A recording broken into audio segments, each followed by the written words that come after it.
Ngayon po ang kapistahan ng ating patron, si Nathaniel Apostol, o mas kinalamin ng San Bartolome Apostol. Ang post na po, yan. So, ang mamumuno po sa ating mananamisa ay ang ating bishop sa Caloocan, nito sa virtual pamiraipon. Pagsitayo po lahat at tawitin ang pamugad na awit.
Mga kapatid, ay nagpatitipon sa kanya ng Ama, ng Anak, at ng Espiritu Santo. Amen.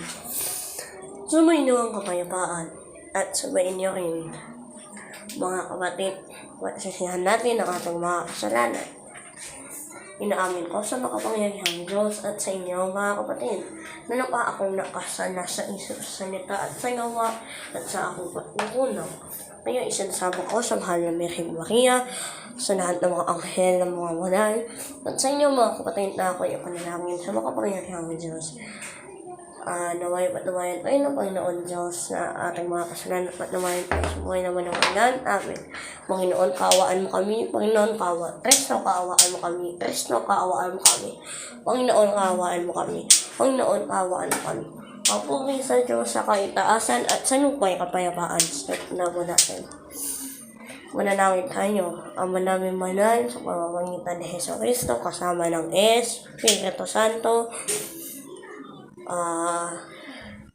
Sama ng Espiritu Santo, magpa sa walang hanggan. Amen.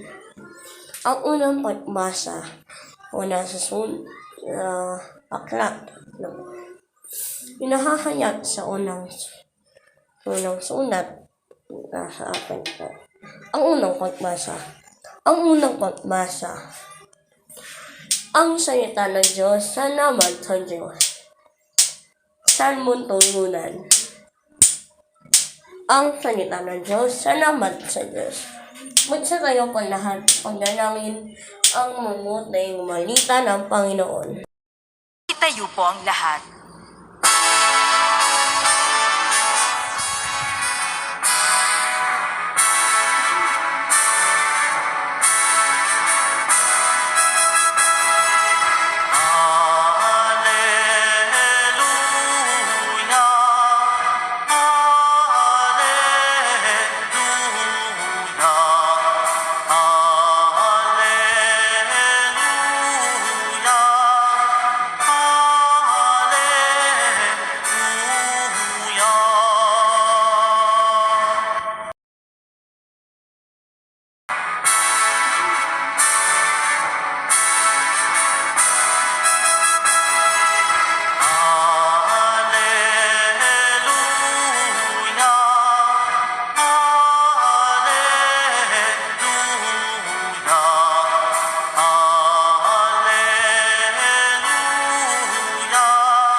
Sumainyo ang Panginoon at sumainyo ang mabuting balita ng Panginoon ayon kay San Juan. Papuri sa iyo, Panginoon.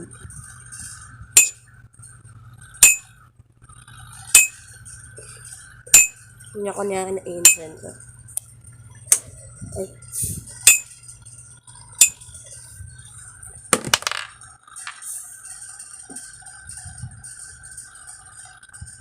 Ang mabuting balita ng Panginoon. Pinupuri ka namin, Panginoong Hesus Kristo. Magsiupo po ang lahat para sa homilya. So, magandang hapon sa inyong lahat. So, ngayon ay kamustahan ng ating patron, si Nathaniel o si San Bartolome. Yan. So, yun nga. So, napapansin ko sa taas. Bakit kaya may nakalangi na sulat? Tignan natin yung sulat. Sa wikang Latin po yan. So, basahin natin. Teka lang. Yung camera hindi na-cooperate. Yan. So, nakalagay. Rami, tues filius nei, tues rex Israel. So, ano po yan? Latin po yan. Latin translated. Search nyo na lang po sa Google. Wala pong, space yung Rami, pati yung filius. In-space ko lang po para maintindihan lahat yung text or hashtag. So, back na nga. So, napapaalala nito, nung gospel na minasa o narinig natin. No. So, sabi ni San Bartolome, Jesus, ikaw ngayon tunay na anak ng Diyos na hari ng Israel. Kung tama, if I'm correct, yun ang sinabi niya. So, nagpapaalala ito ng gospel. Yan nga, may natatapos, sabihin na natin. Yayahin natin si Nathaniel Apostol o si San Bartolome upang maging inspirasyon natin sa ating buhay. Amen. So, skip na po natin yung Liturgy of the Holy Eucharist. Sige, yan po. So, maligayang kapistahan ni San Bartolome de Malamon. Viva San Bartolome! So, yun nga. So, gusto po natin i-announce na si San Bartolome ay inaanap natin bilang third patroness of the channel natin. So, isang malaking magandang balita ito. So, salamat din po kay Jembon na YouTuber sa pag-accept sa ating offer na siya ang maging parish priest sa ating virtual Omni Creator, San Bartolome de Malamon Parish. So, iyon lamang po, no? So, search nyo na lang siya sa YouTube and TikTok and follow nyo siya or kaya isubscribe. So, ako rin po, follow nyo rin po ako pati isubscribe para sa mga marami po pong ganito. So, meron po tayong live. Yun lamang po. So, Viva San Bartolome! Viva!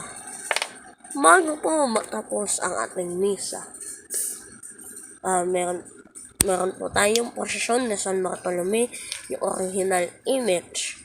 So, abangan na lang mamaya sa video. Salamat. At meron din po tayong second connection para sa programa ng ating simbahan at sa mga gawain ng ating simbahan. Sumayin niyo ang kapayapaan at sumayin niyo rin. Purihin ang ngalan ng Panginoon. Ang tumutulong sa atin ay Panginoon. Papalain nawa kayo sa ngalan ni San Bartolome ng Diyos, Ama, at Anak, at ng Espiritu Santo. Amen. Humayo kayo sa kapayapaan at maglingkuran pa ang Panginoon. Salamat sa Diyos. Viva San Bartolome!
Viva San Bartolome! Viva!